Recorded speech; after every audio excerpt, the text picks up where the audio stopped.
Nem toda enfermidade é uma possessão demoníaca.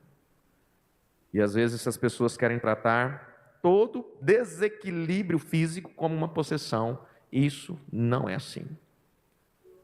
Às vezes, o que você precisa fazer quando você vai orar por alguém é compreender se aquela pessoa está passando por uma possessão ou se aquela pessoa está tão somente sem a devida instrução para fazer o que precisa ser feito para manter-se equilibrado fisicamente. Porque de repente, você ora por alguém, acha que aquela pessoa está possuída por um demônio, por um espírito, e de repente aquela pessoa está, às vezes, alcoolizada, aquela pessoa está, às vezes, embriagada ou sedada por alguma medicação, e, na verdade, o que aquela pessoa precisa é livrar-se de um vício. Aí você fala, mas o vício é o demônio. Sim, é o demônio do desejo dela. Esse é o grande problema. É a gente discernir entre o que é demônio e o que é desejo, o que é carne, o que é simplesmente vontade. Às vezes as pessoas estão jogando, apontando para o acusador, para os demônios, para o inferno. O inferno veio todo contra mim. Aí você vai conversar com aquela pessoa, ela está tão somente cedendo, deixando como aquela pedra rolando de ladeira abaixo, permitindo que os seus desejos, suas vontades o domine. E não tem nada de demônio ali. Ela precisa tão somente, aí eu diria uma palavra dura, criar vergonha na cara e entender que nós não temos que fazer tudo aquilo que nós desejamos na carne. O mundo seria um caos se as pessoas estivessem praticando, fazendo tudo que o desejo da carne cobra dela.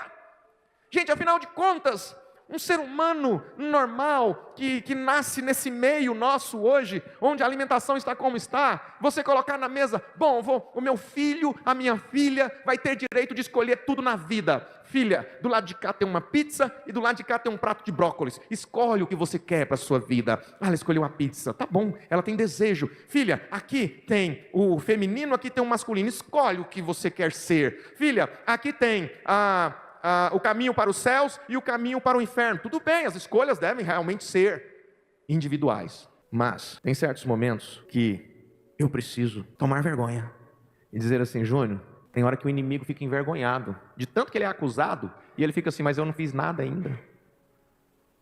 Essa pessoa simplesmente deixou-se levar pelos seus desejos pecaminosos, que Paulo diz, é da carne. É como o bicho, quando alguém morre, aquele caixão é colocado na sepultura, e ali os bichos do nada surgem. É isso.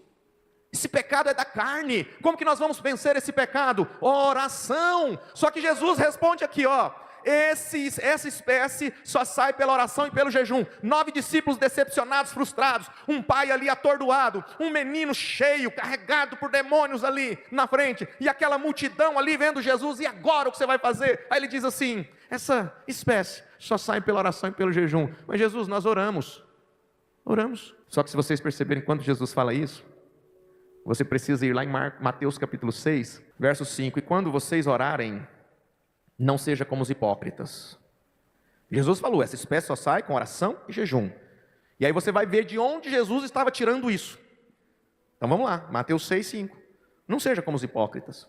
Eles gostam de ficar orando em pé nas sinagogas e nas esquinas, a fim de serem vistos pelos outros. Eu lhes asseguro que eles já receberam sua plena recompensa. Mas quando você orar, vá para o seu quarto, feche a porta e ore a seu pai que está em secreto. Então seu pai que vem em secreto o recompensará. Quando Jesus disse, essa espécie, esta casta de demônios não sai, a não ser por oração e jejum, ele não estava falando daquela oração que os discípulos haviam feito pelo menino, mas ele estava dizendo daquela oração que deveria ter sido feita lá no quarto. Sabe por que muitos espíritos imundos não são vencidos? Porque não foi feita a oração do quarto. As pessoas só procuram a Deus, e aquela oração que vem na hora do problema não funciona. Por quê? Porque não foi feita a oração do quarto. Não foi feita a oração do secreto. Na verdade, Deus não ouve aquela oração quando alguém recebe a bênção. Aquela oração em público, expulsando o demônio, Deus não a ouve se não tiver havido a oração lá do quarto.